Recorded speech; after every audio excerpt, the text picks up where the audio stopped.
पिछली जो क्लास थी उसके अंदर हमने वाक्य के बारे में पढ़ा था, सरल वाक्य, संयुक्त वाक्य और मिश्र वाक्य, जो रचना और बनावट के आधार पर वाक्य के प्रकार किए गए थे। आज इस क्लास के अंदर हम वाक्य के बारे में पढ़ेंगे, पर जो वाक्य को अर्थ के आधार पर जो विभाजित किया गया, अर्थ के आधार पर वाक्य के वो भेद किए गए, उसके आधार पर हम पढ़ेंगे कि अर्थ के आधार पर वाक्य वो कितने प्रकार के विभाजित किए गए। तो मैं BL लूना, मेरे YouTube चैनल स्टडी टाइम में आपका हार्दिक स्वागत करता हूं। अगर आप चैनल पे पहली बार विजिट कर रहे हो तो चैनल को सब्सक्राइब कर लीजिए, बेल आइकन कॉल पे प्रेस कर लीजिए, ताकि जब भी मैं कोई नया वीडियो अपलोड करूं तो उसका नोटिफिकेशन आपको तुरंत मिल सके। एक आपसे रिक्वेस्ट है कि आप वीडियो देखते हो पर लाइक नहीं करते हो, आप लाइक जरूर करें। आपके लाइक करने से हमारा हौसला बुलंद होता है, मोटिवेट होते हैं, तो आप लाइक जरूर करें। आपको अच्छी क्लासें हैं वो उपलब्ध करवा रहे हैं। तो बिना समय गंवाए हम शुरुआत करते हैं आज की क्लास की। तो देखिए, आज की क्लास में जो अर्थ के आधार पर जो वाक्य के भेद है वो 8 प्रकार के होते हैं। ज्यादातर जो क्वेश्चन है वो हमारे सरल वाक्य, संयुक्त वाक्य और मिश्र वाक्य वाला जो था, उसके अंदर मिश्र और संयुक्त वाक्य में कंफ्यूजन होता है, वो मैंने आपको अच्छे से समझा दिया। आज के बाद में कोई कंफ्यूजन नहीं रहेगा, आप पहचान पाओगे कि संयुक्त वाक्य है, सरल वाक्य या मिश्र वाक्य है। इनमें से भी क्वेश्चन पूछे जाते हैं, पर इनसे क्वेश्चन बहुत कम पूछे जाते हैं, यानी 80% चांस है वो 3 जो प्रकार बताए थे उनमें से पूछे जाते हैं, जो पिछली क्लास के अंदर मैंने बताए हैं। विधानवाचक वाक्य, यानी विधानवाचक वाक्य, जिन वाक्यों से हमें किसी कार्य के करने या होने की सूचना मिलती है, विधानवाचक वाक्य कहलाता है। यानी ऐसा वाक्य जिससे कोई कार्य होने या करने की सूचना मिलती है, ऐसे वाक्य वो विधानवाचक वाक्य के अंदर काउंट किए जाते हैं। उदाहरण देखते हैं, मैं एक अध्यापक हूं, तो इससे पता चल रहा है कि मैं एक अध्यापक हूं। राम विद्यालय जाता है, तो इससे पता चल रहा है कि कोई कार्य हो रहा है, राम है वो विद्यालय जाने का काम कर रहा है। गाय मीठा दूध देती है, सूर्य पूर्व से उदय होता है। यानी ऐसे जो वाक्य सरल सरल जिससे कोई कार्य के होने या करने की सूचना हमें मिलती है, वो हमारे विधानवाचक वाक्य के अंदर काउंट किए जाते हैं। समझ गए होंगे आप, सरल से कोई ज्यादा भेद वाली बात नहीं, ज्यादा कोई डिफिकल्ट कोई चीज है नहीं। आगे देखिए,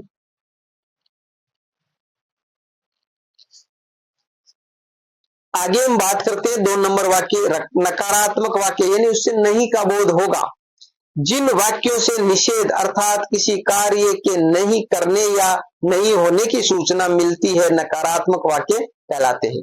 राम विद्यालय नहीं जाता है, कोई समझाने वाली चीज नहीं है, नहीं का बोध होगा। वह कल नहीं आएगा, रजनीगंधा दिन में नहीं खिलता है, मैं आज तुमसे नहीं मिल सकता, कहने का मतलब सभी वाक्यों में नहीं आए हैं, यानी नहीं का बोध हो रहा है। ऐसे वाक्य वो नकारात्मक वाक्य के अंदर काउंट किए जाते हैं। तो इसमें भी ज्यादा कोई समझाने वाली चीज है नहीं, जैसे वाक्य को पढ़ोगे तो आपको ऑटोमेटिकली पता चल जाएगा।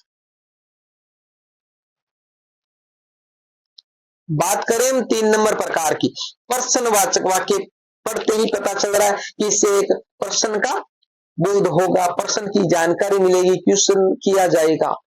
जिन वाक्यों से प्रश्न करने की सूचना मिलती है, प्रश्न वही माना जाएगा जहां उत्तर प्राप्ति की अपेक्षा हो, प्रश्नवाचक वाक्य कहलाता है। यानी प्रश्न वही माना जाएगा जिससे एक हमारे को उत्तर मिल सके, उत्तर प्राप्ति की आशा की जा सके। आगे देखिए, आप कल कहां गए थे, किसी से क्वेश्चन किया हमने, आप कल कहां गए थे, वो कहेंगे कल मैं जयपुर गया था, तो आंसर मिला। क्या आप मेरा सहयोग करेंगे, तो ये या हाँ या नहीं इसमें उत्तर देगा।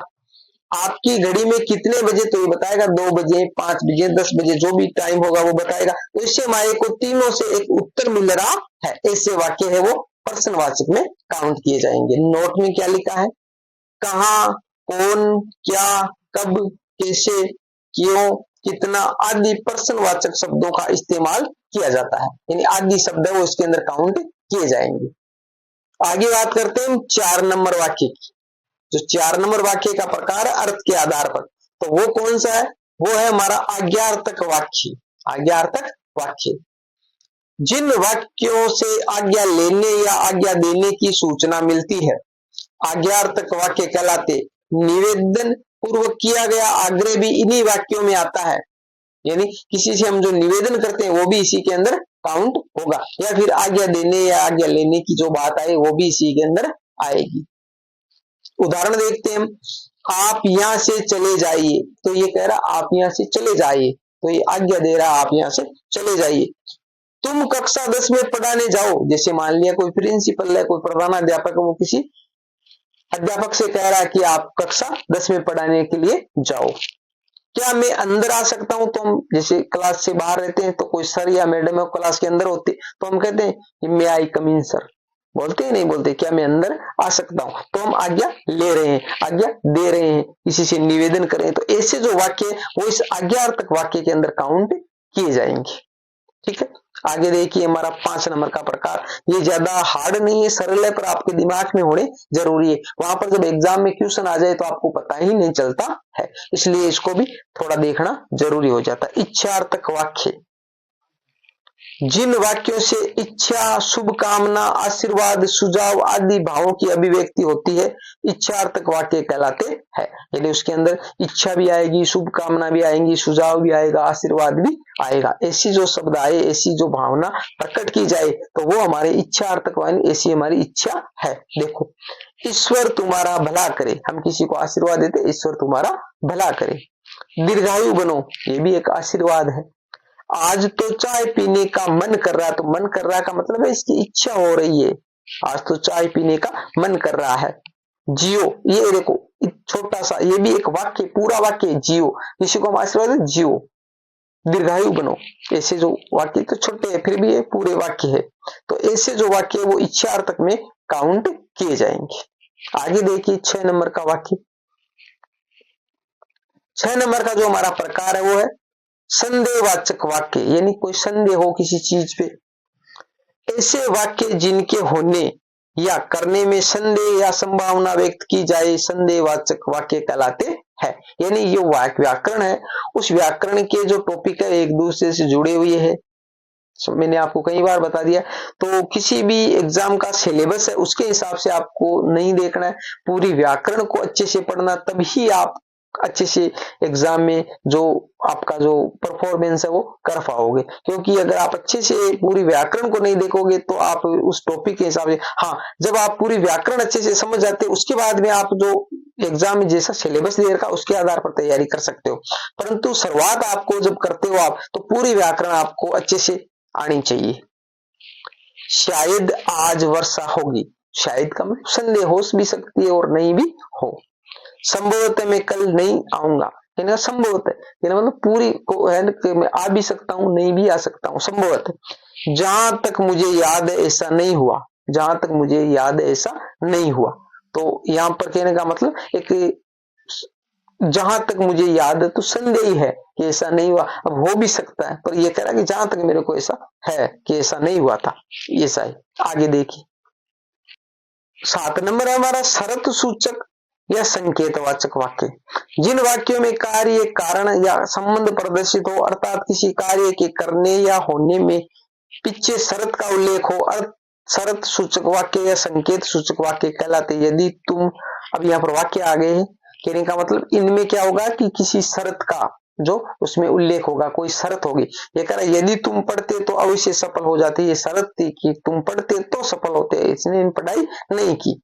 वह आएगा तो मैं जाऊंगा, यानी वो आया नहीं इसलिए मैं गया नहीं, तो ये हमारी शर्त थी। वर्षा होगी तो फसल होगी, ये बात सार्वभौमिक सत्य है कि वर्षा ही नहीं होगी तो बगैर पानी के फसल कैसे होगी, तो ये शर्तें रखी गई, ऐसी शर्तें हो तो वो शर्त सूचक है। थोड़ा सा वाक्य को अच्छे से पढ़ना है, बाकी इसमें कोई ऐसी बात नहीं है कि आप नहीं कर पाओगे, हो जाएगा ये। आगे देखिए 8 नंबर का जो वाक्य, 8 नंबर का वाक्य उद्गारवाचक या विस्मयादिबोधक वाक्य, यानी हम जो मन के, उद्गार का मतलब जो मन के भाव, ऐसे वाक्य जिनसे मन के उद्गार अर्थात विस्मय, हर्ष, शोक, घृणा, प्रेम, क्रोध आदि भावों की अभिव्यक्ति होती है, यानी इनसे हमारे जो मन के भाव वो प्रकट होते, किसी पे गुस्सा आ गया, किसी से प्रेम हो गया, किसी पे घृणा आ गई, ऐसे आहा आनंद आ गया, कहने का मतलब मजा आ गया, तो वो हर्ष यानी खुशी हो रही है। छी छी कितनी गंदगी है यहाँ, तो यहाँ पर घृणा हो रही है, गंदगी देखते तो ऐसे बोलते हैं छी छी कितनी गंदगी है यहाँ पर, तो वो घृणा हो गई। ओहो इतना करुण दर से, तो यहाँ पर शोक हो रहा है। हट देख लूंगा तुझे, तो यहाँ पर क्रोध, किसी को हम बोलते हैं हट देख लूंगा तेरे को, ऐसे बोलते हैं, तो वो है क्रोध हो गया। तो ऐसे जो ये मन के भाव है जो प्रकट होते हैं, तो ये जो 8 प्रकार थे हमारे अर्थ के आधार पर वाक्य के, वो सिंपल थे, साधारण थे, एक बार पढ़ोगे तो आपको अच्छे से समझ में आ जाएगा। जब भी एग्जाम में क्वेश्चन देखोगे तो आप ऑप्शन छांट के भी ऐसे कर दोगे। सिर्फ आपको सरल वाक्य, मिश्र वाक्य और संयुक्त वाक्य उसको अच्छे से समझना। सरल वाक्य भी कोई ज्यादा दिक्कत नहीं है, तो मिश्र और संयुक्त वाक्य वो कंफ्यूजन पैदा करते कि एग्जामिनर जो आपसे पूछता है तो आप कंफ्यूजन हो जाते हो कि ये मिश्र वाक्य या संयुक्त वाक्य, तो उसको अच्छे से आपको देखना है। उम्मीद करता हूं जो वाक्य वाला टॉपिक है वो आपको अच्छे से समझ में आया होगा, अच्छे से आपने समझने की कोशिश की होगी। फिर भी किसी प्रकार का डाउट कंफ्यूजन है तो आप मेरे को कमेंट कर दीजिए, प्यारा सा लाइक करिए। चैनल को अभी तक सब्सक्राइब नहीं किया तो सब्सक्राइब जरूर कर लीजिए। मिलते हैं अगली वीडियो में, तब तक के लिए जय भीम, जय भारत।